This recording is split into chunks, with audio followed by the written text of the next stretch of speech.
Chers internautes, l'invité de ce jour est un praticien de la santé, mais il n'en est pas moins un homme de lettres. Cela lui a valu le Grand Prix du chef de l'État en 1998. Aujourd'hui, 22 ans après, Seydou Sow a publié près de 23 ouvrages. Monsieur Sow, merci d'avoir accepté de nous avoir honorés de cet échange.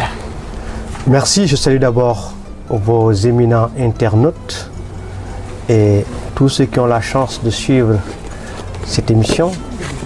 Je voudrais en profiter pour vous dire toutes mes félicitations. Je vous les ai dit tout à l'heure, mais je les réitère, puisque vous êtes un homme de l'art, vous êtes un professionnel au bout des doigts. Et surtout, j'avais aussi vraiment l'envie, le désir, le violent désir de vous rencontrer, de mettre quand même un visage physique sur ce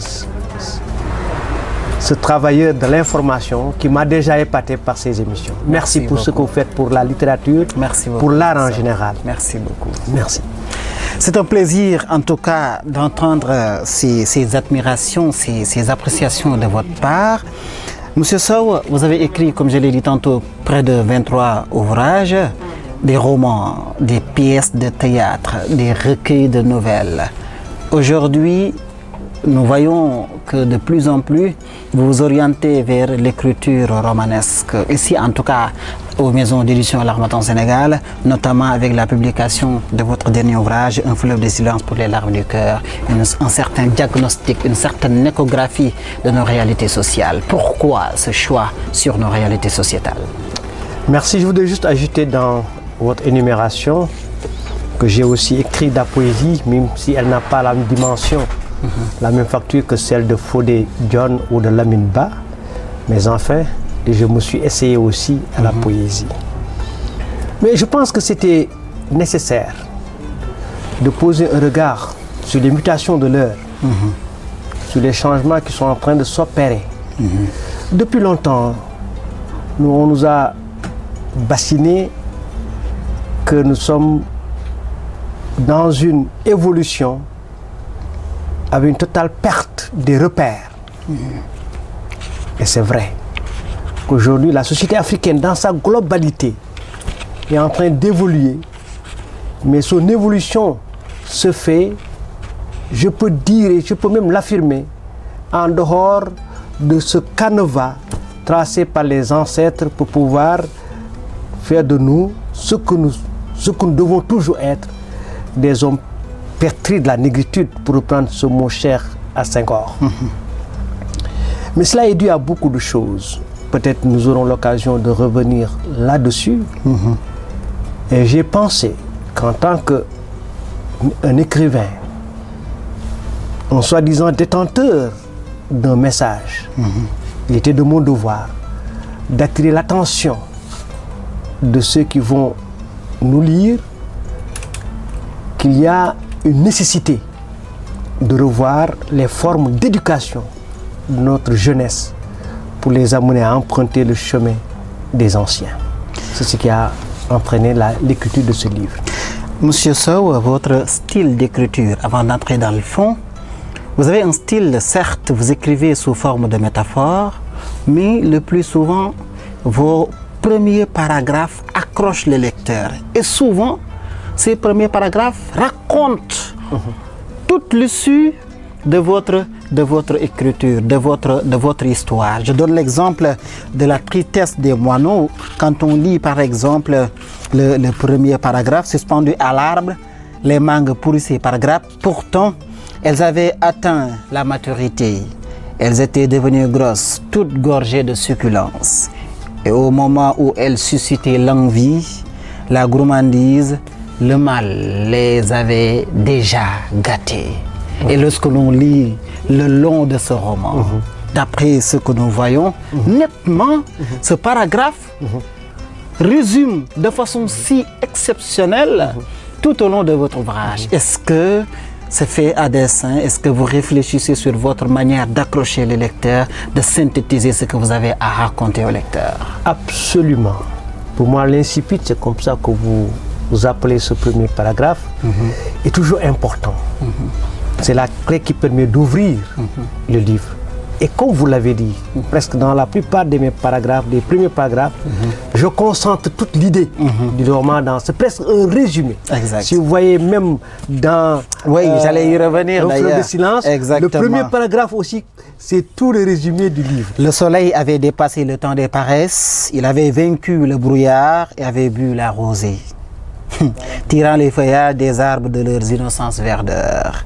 Maintenant, il rayonnait de tous ses feux. La route était toute droite et monotone. Elle s'étendait à perte de vue, déserte.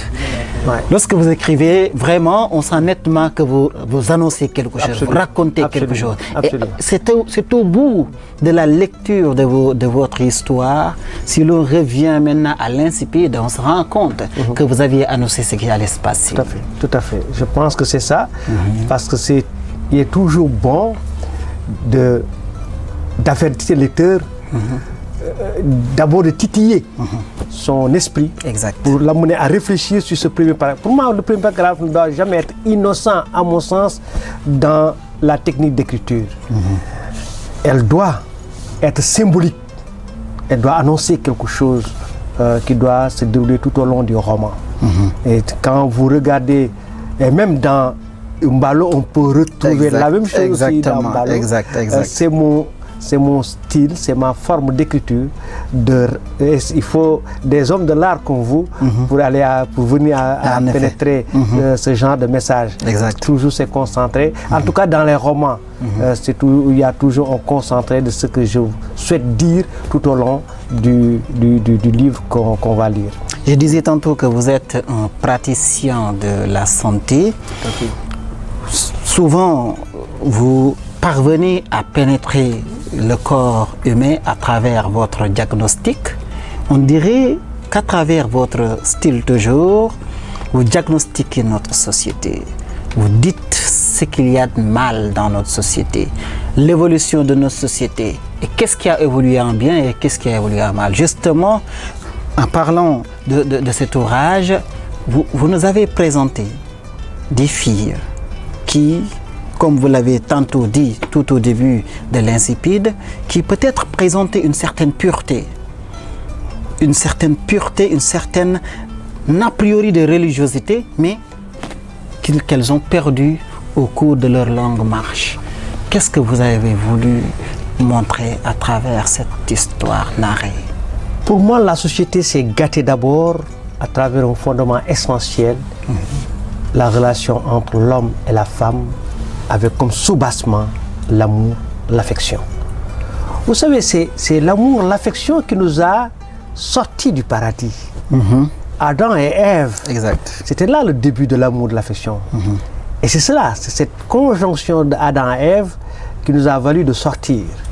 Et quand nous sommes sortis, les ancêtres ont pensé, et à juste raison, qu'il fallait entourer cette rencontre entre l'homme et la femme de beaucoup de vertus, de beaucoup de pudeur, de beaucoup de paramètres qui permettraient à ce que cela puisse se dérouler dans une communion des plus souhaitées.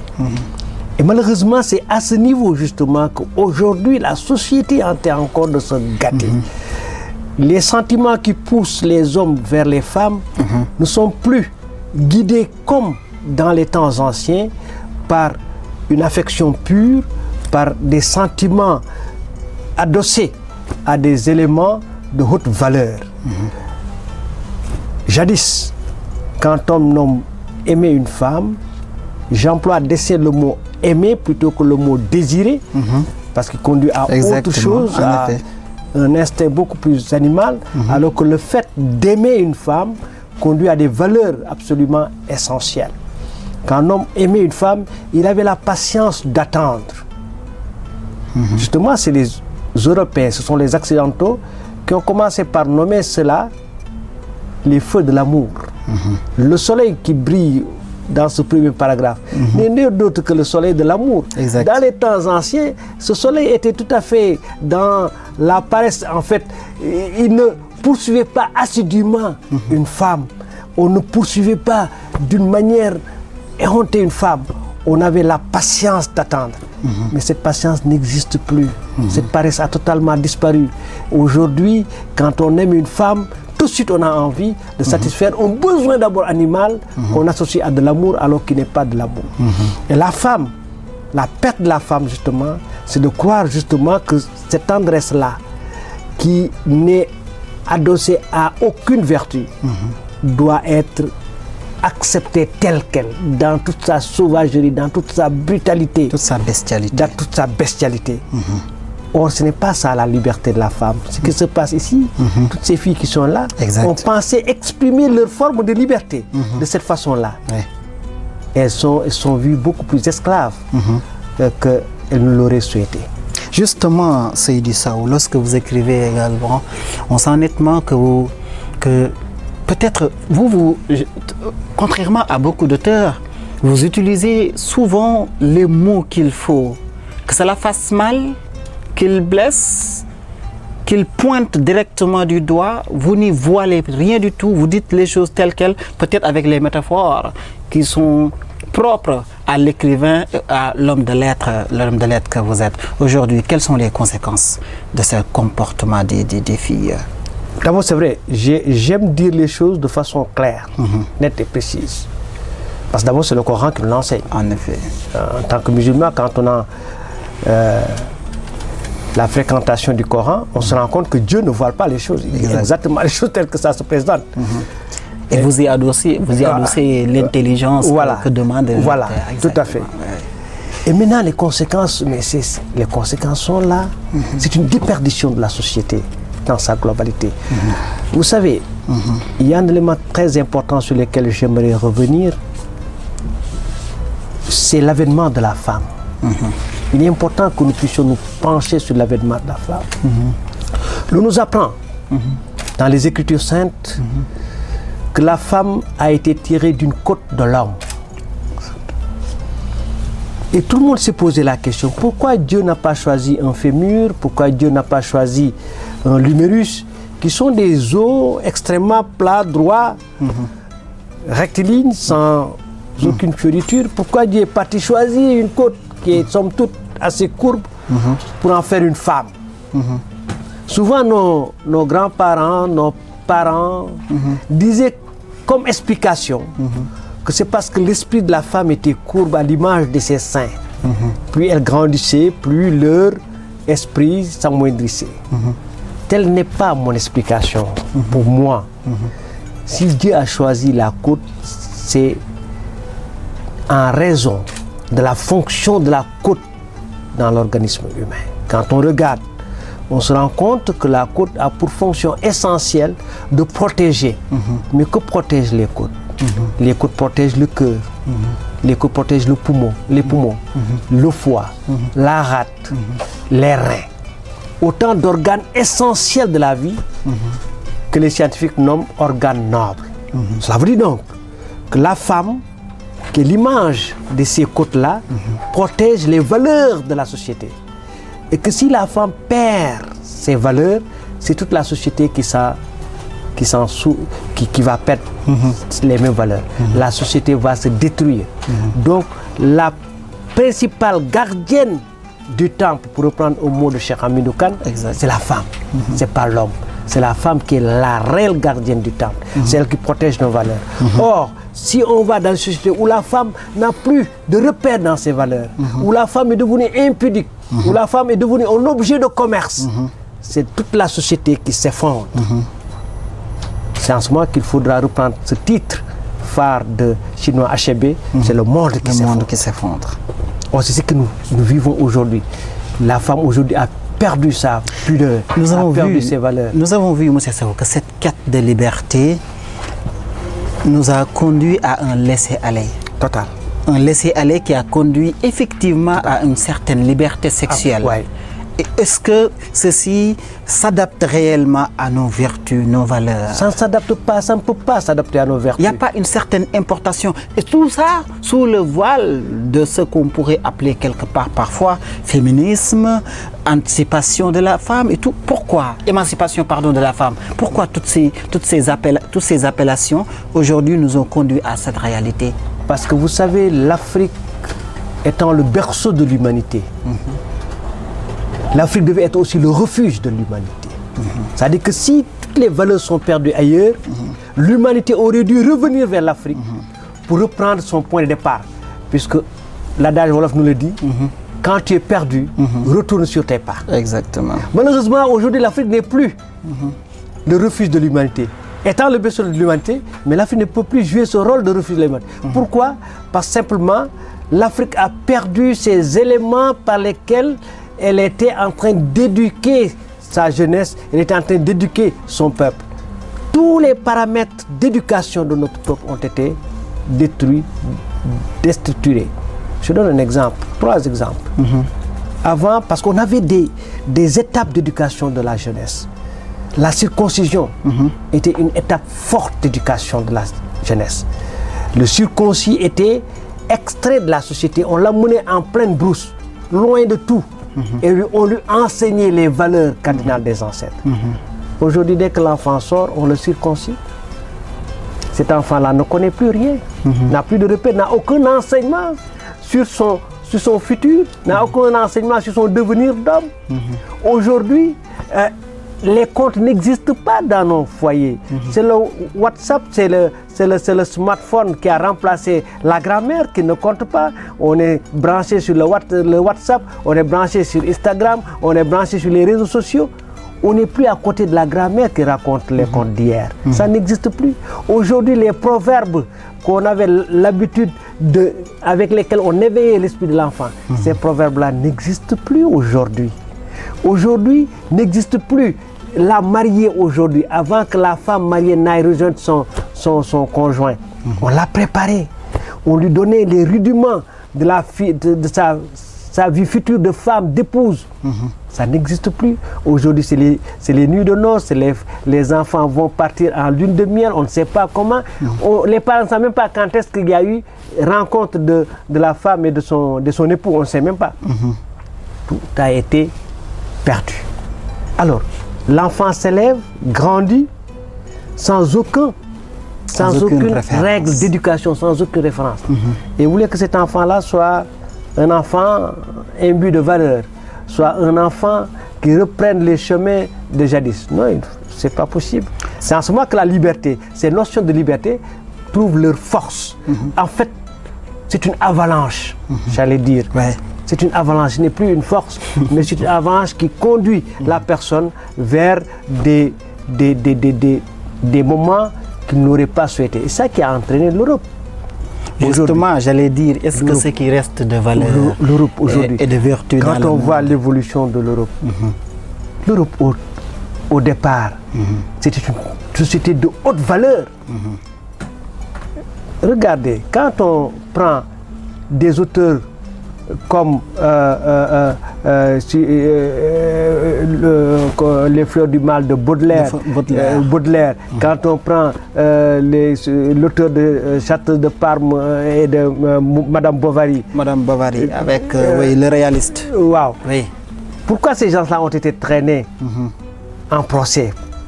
Parce que tout simplement, il y avait des passages qui n'étaient pas en conformité avec les valeurs de la société française de l'époque. Même Stendhal, tous ces gens-là, il y avait ce qu'on appelait une sorte de censure qui a conduit ces gens-là à avoir des procès, à avoir le livre même interdit, parce qu'il y avait des références qui étaient là de la société. Mais on a commencé par couper ces références-là, par faire sauter ces références-là. Et ensuite, on a dit à la femme, vous pouvez être l'égal de l'homme, vous pouvez avoir votre liberté. La femme a commencé par se déshabiller, en pensant ne rien cacher. Elle a commencé par vouloir cacher les seins, et lorsqu'elle s'est sentie qu'elle ne cachait pas l'élément essentiel qui était sa pudeur, elle l'a enlevé. Aujourd'hui, la femme est devenue un objet commercial. La femme est devenue... Elle n'a plus cette enveloppe de pudeur, de kersa, cette enveloppe de valeur que la société habillait la femme et qui lui donnait ce pouvoir, cette illumination qui était un repère extraordinaire. Mais ce n'est plus le cas aujourd'hui. Regardez la publicité. Quand vous voyez la publicité avec les femmes, alors que si je donne un exemple, si vous voyez ce qui a entraîné YouTube, je me suis esclaffé quand on m'a montré l'origine de YouTube, qui était né juste du fait que les scènes de Jackson, Janet Jackson étaient sortis. Il a fallu quelques secondes de vision et c'était une erreur qui avait fait sortir les scènes de Janet Jackson, mais il a fallu que Janet Jackson revienne pour s'excuser auprès des spectateurs. Ça, ce n'est plus le cas aujourd'hui. Aujourd'hui, on exhibe les scènes à tort et à travers. Non, il faudrait que, pour que la société puisse être une société de bien, c'est pas pour remettre en question la liberté de la femme, c'est pas pour remettre en question les libertés dans leur globalité, mais je pense qu'on peut assumer sa liberté tout en restant soi-même, en restant ancré dans les fondements, dans les valeurs ancestrales. Et c'est ça que ça veut dire un fleuve de silence pour les larmes du cœur. Monsieur Sow, par contre, lorsque l'on regarde ce qui reste de vertu dans ce monde, lorsque l'on regarde l'Europe, lorsque l'on peut-être quelque peu en Asie, lorsque l'on regarde ce qui reste de valeureux dans ce monde, est-ce que l'on ne peut pas se retourner aussi quelque part en Afrique, peut-être dans les contrées les plus lointaines, parce que, comme le disait Cheikh Anta Diop, autant la science et la technologie viennent d'Europe, autant dans l'Antiquité, le savoir universel coulait de la vallée de l'Union vers le reste du monde, en particulier vers la Grèce. Et il ajoute, par conséquent, aucune pensée, aucune idéologie n'est par essence étrangère à l'Afrique, qui fut la terre de leur enfantement. Aujourd'hui, est-ce que ces vertus et cette sagesse n'est pas née en Afrique, puisqu'on parle de civilisation aujourd'hui, lorsqu'on parle de vertu, lorsqu'on parle de sagesse, on l'adosse souvent à la notion de civilisation. Or, la civilisation en tant que telle n'est grande et meurt, mais il y a toujours des restes de cette civilisation. N'y a-t-il pas toujours ces restes de civilisation, de valeurs et de vertus en Afrique? Tout est né en Afrique, y compris la civilisation.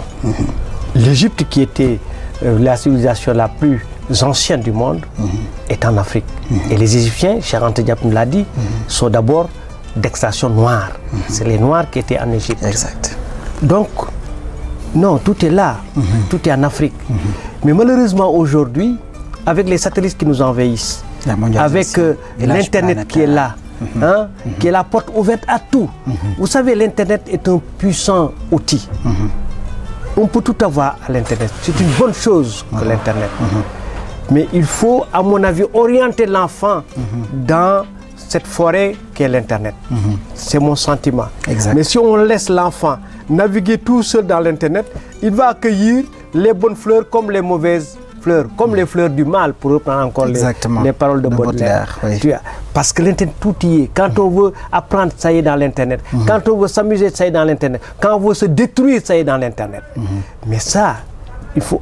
Aujourd'hui, l'Africain, l'homme sénégalais que nous sommes, aurait dû vraiment utiliser l'Internet à bon escient.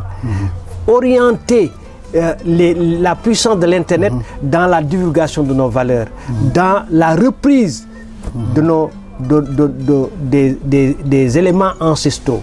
C'est ça qui aurait permis à nous autres, hommes, de pouvoir demain s'asseoir, comme disait Senghor, à cette table du donner, à ce banquet de l'universel, avec ce qui nous appartient de très fort, que sont les valeurs de notre négritude. Malheureusement, je ne suis pas sûr que cela puisse être aujourd'hui. L'Internet a envahi jusqu'au village.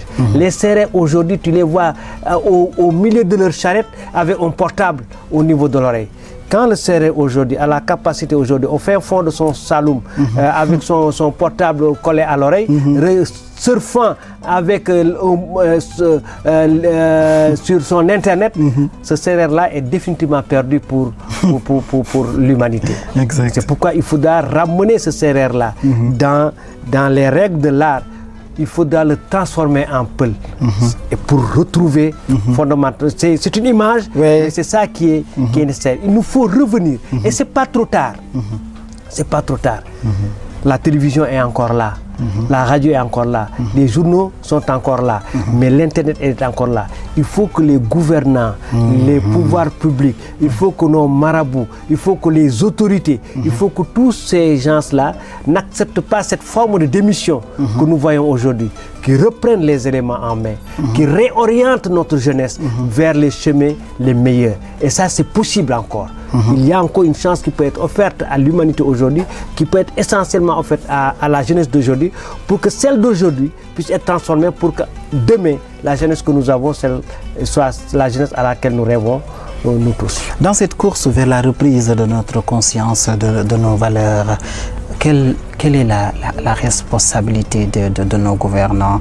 Quelle est la responsabilité de nos hommes d'opinion? Quelle est la responsabilité de nos chefs religieux? Bref, quelle est la responsabilité de nos différents profils en société? Elle est immense. Nous sommes dans un monde de communication. Vous avez vu ce qui est arrivé, ce que nous avons aujourd'hui, le Covid-19.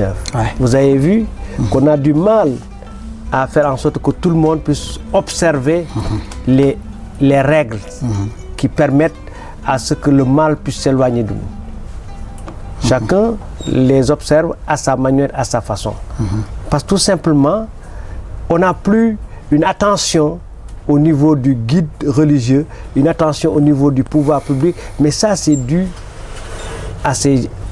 à leur forme de communication. Parce que si aujourd'hui, à chaque moment, à tout instant, on ramenait à l'esprit de l'enfant que tu viens de quelque part, et dans ce quelque part d'où tu es issu, c'est un quelque part pétri de valeurs, pétri des qualités qui sont les suivantes, ce serait une manière de réveiller l'enfant à son moi intérieur. Aujourd'hui, on a comme l'impression qu'on a tout laissé au niveau de l'école. Or, l'école donne l'instruction mais ne donne pas l'éducation. L'école amène les éléments instructifs. Mais l'éducation de base ne peut provenir que de la famille. Mais comment voulez-vous qu'un père puisse éduquer son enfant? Comment voulez-vous qu'une mère puisse éduquer son enfant si on jette à l'enfant un portable et on est scotché soi-même au niveau de ce portable? Il n'y a pas d'éducation parce qu'il n'y a plus d'inter-échange entre la maman et les enfants. Je prends l'exemple de chez moi. Imaginez que ma mère qui est encore en vie et que Dieu fasse qu'elle ait encore une longue vie. Imaginez que ma mère elle-même, aujourd'hui, c'est curieux que cette femme qui est de la profondeur d'hier soit aujourd'hui scotchée comme au même pied d'égalité que les enfants au niveau du smartphone. C'est incroyable, moi, des fois. Quand je la regarde comme ça, accrochée à son téléphone, je n'en reviens pas. Mais cette grand-mère-là ne peut plus raconter des histoires à ses enfants, à ses petits-enfants. En effet. C'est ça. Il nous faut revenir à ça. Et ça, c'est encore possible. Et pour revenir à nos gouvernants, un exemple. Il faut qu'à travers les discours qu'on tient, à travers chaque fois qu'il y a un temps de parole, que ce temps de parole soit un moment aussi de réveiller les valeurs d'hier, au moment de rappeler que nous avons des qualités qui sont absolument importantes et à valoriser dans nos sociétés. Souviens-toi que Dieu, pour dire du bien du prophète sallallahu alayhi wa sallam, lui a dit: tu as les meilleures qualités du monde. En effet. Et il n'a parlé que de qualité, il n'a pas parlé de grandeur, il n'a parlé que de qualité. Les qualités sont les éléments essentiels de l'individu, de la personne, de l'homme. D'ailleurs, notre Wolof le dit, ce proverbe que les gens ont du mal à comprendre, Nité Grabam. Ça, c'est Massamba Gueye qui nous l'a vraiment appris, que ce n'est pas Nit moins Grabam, c'est Nité, c'est-à-dire devenir un homme, c'est ça qu'on appelle, c'est ça qui est vraiment le fondement même de l'humanité. Et ça, c'est un mouvement. Et ça, c'est Djibi Diakhaté qui nous apprend aussi, ce grand sociologue que j'aime bien, qui nous dit en fait, être un homme, c'est un mouvement. Il faut aller vers cela. Et ça se comprend très bien. Je crois que fondamentalement, il nous faut revenir à nos fondements d'hier, il nous faut revenir à nos valeurs d'hier. Et ça, top, ne peut se faire en dehors du livre, en dehors de la lecture. Il nous faut ramener, il faut que les gouvernants, il faut que les pouvoirs, il faut que les autorités ramènent la société à la lecture. Et ça ne peut pas se faire lorsque le livre est ignoré dans notre société. Aujourd'hui, il n'y a pas de bibliothèque. Aujourd'hui, à travers les radios, à travers les télévisions, il n'y a pas d'espace laissé au livre où le livre parviendrait à souffler, à respirer. Il n'y a pas un temps du livre dans notre société. Il nous faut ménager un temps du livre dans notre société.